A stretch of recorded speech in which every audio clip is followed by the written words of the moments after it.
Terima kasih Nazri. Assalamualaikum dan salam Maulidur Rasul. Seramai 4,196 penduduk kampung Haji Baki iaitu lokasi yang diisytihar pelaksanaan Perintah Kawalan Pergerakan diperketatkan PKPD di Sarawak mula menjalani saringan COVID-19 hari ini. Timbalan Ketua Menteri Dato' Amar Douglas Ugah Embas berkata, saringan pertama pada pagi tadi melibatkan seramai 800 penduduk. All this area will be locked down, meaning they cannot go to Sentosa Clinic sama ada untuk ambil ubat ataupun untuk pressure. So we have already set up a clinic here. Selain menyediakan kemudahan perubatan, kerajaan juga akan mengagihkan bekalan makanan kepada semua penduduk yang terjejas sehingga 10 November depan. Ditemui pemberita semasa meninjau pusat PKPD Kampung Terbabit, beliau turut meminta penduduk di seluruh Kuching akur dengan arahan baru yang dikeluarkan oleh kerajaan. Jelasnya, walaupun tiada sekatan jalan dibuat antara bandaraya ini dengan daerah luar, namun semua pihak diminta memainkan peranan mengurangkan pergerakan. Mutasi virus COVID-19 yang dikesan di kluster Green Hill merupakan jenis yang lebih pantas merebak berbanding jenis-jenis lain yang sedia ada di Sarawak.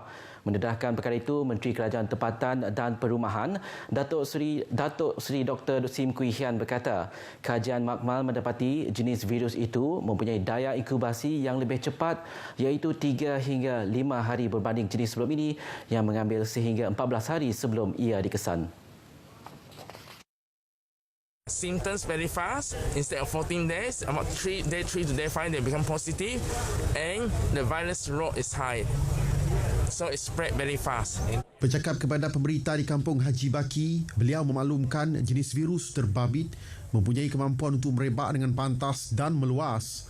Justru itu, Datuk Seri Dr. Sim meminta kerjasama semua pihak untuk terus mematuhi prosedur operasi standard yang telah ditetapkan dalam usaha memerangi wabak berkenaan.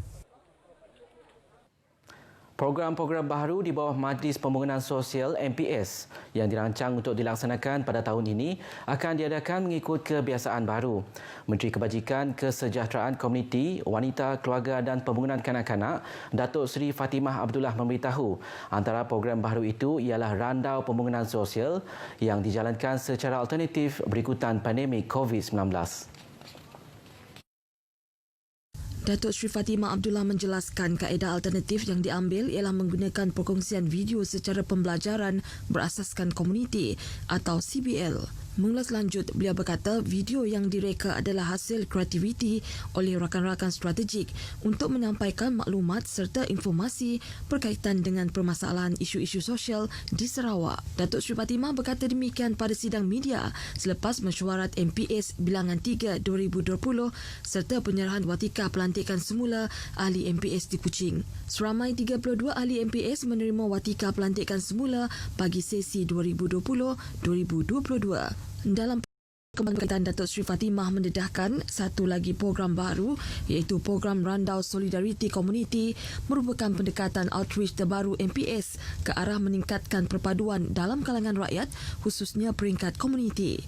Katanya program terbabit dijalankan dengan kerjasama rakan-rakan strategik termasuk Jabatan Kebajikan Masyarakat, Jabatan Perpaduan Negara dan Integrasi Nasional, Lembaga Penduduk dan Pembangunan Keluarga Negara.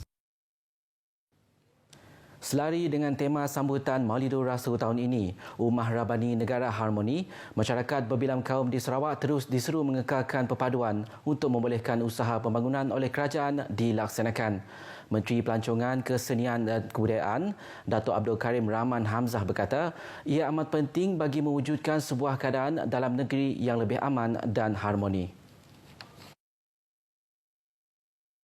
Datuk Abdul Karim berucap demikian merasmikan Majlis Perhimpunan sempena sambutan Maulidur Rasul peringkat bahagian Miri di Dewan Kompleks Islam Sarawak Miri.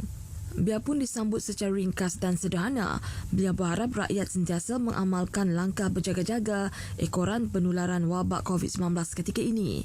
Pada majlis itu, beliau turut menyampaikan anugerah-anugerah kepada penerima termasuk anugerah tokoh Maulidur Rasul bahagian Miri 2020 kepada Temenggong Datuk Haji Abdul Rahman Abang Fazil.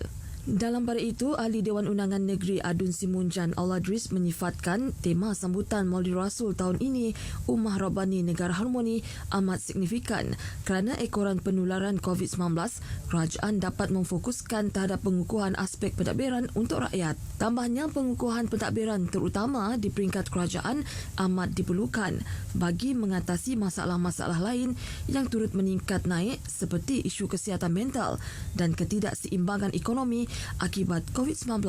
Beliau memberitahu demikian dalam ucapan perasmiannya sempena sambutan Maulidur Rasul peringkat daerah Simunjan di Dewan Mesra Simunjan di Simunjan hari ini. Kemudian beliau menyampaikan dana dari Lembaga Amanah Kebajikan Sarawak Simunjan kepada 18 buah surau dan masjid daerah tersebut sekaligus menyampaikan hadiah kepada pemenang beberapa acara sempena sambutan Maulidur Rasul. Kemudian beliau menyampaikan dana dari Lembaga Amanah Kebajikan Sarawak Simunjan kepada 18 buah surau dan masjid daerah tersebut sekaligus menyampaikan hadiah kepada pemenang beberapa acara sempena sambutan Maulidur Rasul, antaranya penandingan sepanduk dan nyanyian solo dakwah. Kementerian Pelancongan, Kesenian dan Kebudayaan dengan kerjasama Persatuan Penggiat Seni dan Kebudayaan Malaysia akan menganjurkan Sarawak Music Fashion Galore di Bandaraya Kuching pada 28 November depan. Ia bertujuan mengetengahkan Songket Sarawak yang merupakan sebahagian daripada Songket Malaysia dalam senarai Intangible Cultural Heritage di bawah Pertubuhan Pendidikan, Sains dan Kebudayaan Pertubuhan Bangsa-Bangsa Bersatu UNESCO. Menteri Pelancongan, Kesenian dan Kebudayaan Dato' Abdul Karim Rahman Hamzah dalam satu sidang media di Kuching berkata, program yang julung kali diadakan itu bertujuan memartabatkan warisan tradisional itu ke peringkat yang lebih tinggi. Katanya selain Songket Sarawak, pihak kementerian juga merancang melakukan inisiatif sama untuk warisan tradisional yang lain seperti puak kumbu dan alat muzik tradisional sapek. Sarawak Music Fashion Galore akan menyaksikan peragawati memperagakan fashion rekaan Datuk Tom Abang Saufi, Datin Anadur dan Ben Nazari selain akan menampilkan persembahan muzik daripada artis-artis tempatan antaranya seperti Jerry Kamid, Eugene Suboh, Yap Yen, Dewi Liana dan Baby Shima.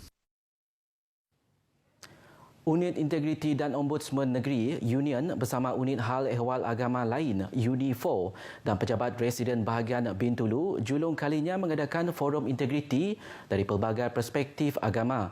Menteri di Jabatan Ketua Menteri, Integriti dan Ombudsman, Datuk Talib Zulkifli yakin penganjuran forum itu dapat memelihara dan mempertahankan keharmonian antara kaum dan agama di negeri ini.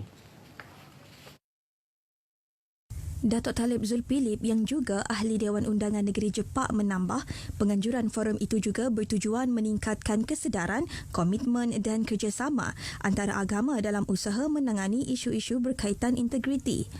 Beliau bercakap demikian pada majlis perasmian Forum Integriti dari perspektif pelbagai agama di Bintulu baru-baru ini. Ujarnya forum itu diharap dapat menggalakkan rasa tanggungjawab dalam kalangan masyarakat serta mendorong perkembangan masyarakat sivil yang menjunjung prinsip integriti dalam masa yang sama mengukuhkan asas moral dan meningkatkan kesejahteraan hidup masyarakat. Forum itu memperdengarkan 3 sesi ceramah yang dimulakan dengan pengenalan kepada UNI4 yang disampaikan oleh pengarah UNI4 Richard Lon, diikuti slot pengurusan kewangan oleh Yeo Wee Kiat, pegawai dari agensi kaunseling dan pengurusan kredit, dan sesi ceramah Akta SPRM 649 oleh Jawamilu. Sekian berita dari Sarawak. Kita kembali bersama Nazri di Angkasa Puri. Silakan.